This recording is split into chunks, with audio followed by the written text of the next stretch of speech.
let's hear, first of all, how your approach to doing your job has changed at all. Have you kind of come back and started to make content again? And I've went back and looked at some of your older work, and I see that you are weaving in so well to your content a little topic on medical freedom here, just a little bit here and mention, there. and you know, and you do it in a very wise and YouTube safe way. But people know what you're saying. A little food freedom here, and then even some mentions of your faith in Jesus, just a little bit. And you do it well enough that I think people can take this as bits and pieces of something they'd want to look at later. Like, she has this faith, maybe I should. So how did that change for you when you started to come back into the world? Well, it's interesting because, you know, how you see yourself versus how other people see you is always just that very interesting. Because I feel like I've always kind of had that in the mix. Like I used to kind of joke. It wasn't really a joke, but like, I want to be like a vitamin wrapped in chocolate. Like I want to, you know, it's like, I want to be like this goodness out there, but it's digestible, whatever that means, which my view on that has even kind of changed. That's probably, I guess, to shorten the answer to your question, the biggest thing that has changed for me since going through all of this is realizing that I can't control how other people feel about me. So even if I want to be a vitamin wrapped in chocolate, it's like someone might still think I taste gross, you know, that it's like not, I can't control people's reactions. Don't be an everlasting gobstopper, though. Those things are gross. Because you feel the saliva building up. I've never tried an everlasting gobstopper. What are they called? What? Wait, you don't know Willy Wonka? Oh, everlasting gobstopper. I don't think I've ever tried one, though. Well, they're not real. But I mean, it's just for you it's and a joke. Okay. Right, but don't tell the kids. Yeah, okay. Right, okay. I'm not that clued into that's okay. Yeah, junk food stuff. / haven't watched Willy Wonka in a minute, but got it now. Oh, okay, yes. Wait a minute. Your dad's sitting there, hey, listen, I think you're a great father and a great man, but that's a count against you, my brother. No, it's not. Okay. It's not, because I can watch movies over and over and I don't. My husband gets mad at me because he's like, we just watched that. I'm like, but I won't remember. Yeah. I'm like, it's an advantage. Yeah, right? I'm paying attention to different things and I forget. I miss like main points, like the main candy in the movie, apparently.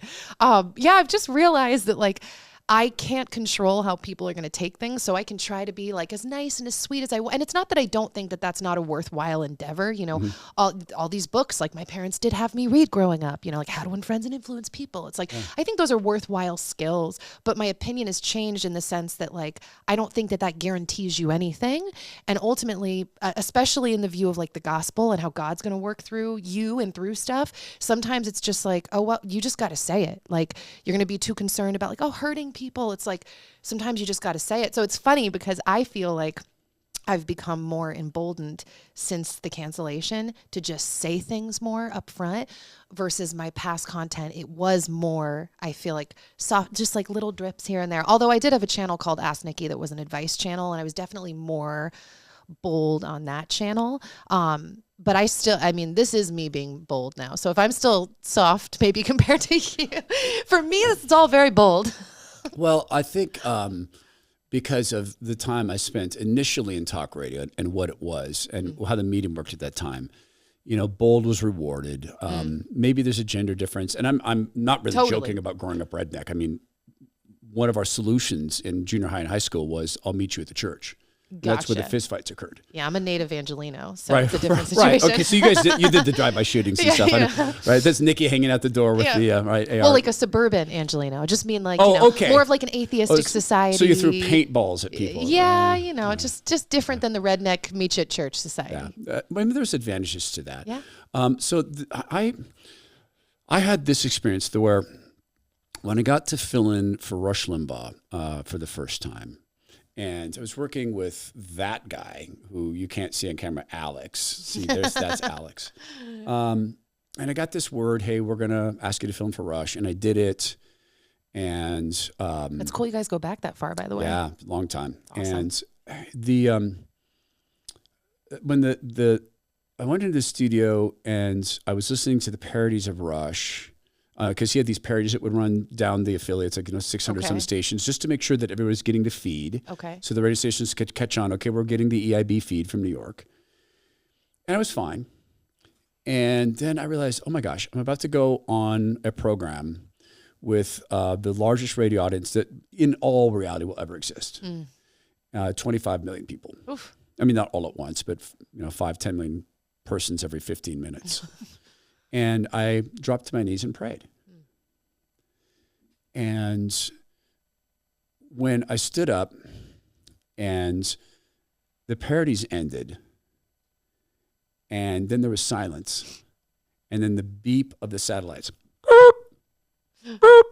all of a sudden, I was grossly nervous and dry-mouthed. I mean, that makes sense. And then when I heard boom, boom, boom, boom, boom, boom, yeah. I thought, it's happening. And I believed fully in my soul that someone was going to walk in the door and go, oh, wait a minute. We didn't understand. You're the redneck guy. No, we can't have this. This was a big mistake. We thought you were someone else. But it occurred to me later, and Alex and I talked about this, that I said to you, do you remember this? I said, it's really weird. I prayed during Rush's show, but not ours. Mm-hmm. And you and I started to pray every morning before the show. And Alex is a very stout, firm man of God. And the show began to change. And I found it very difficult to not speak God's word on a consistent basis.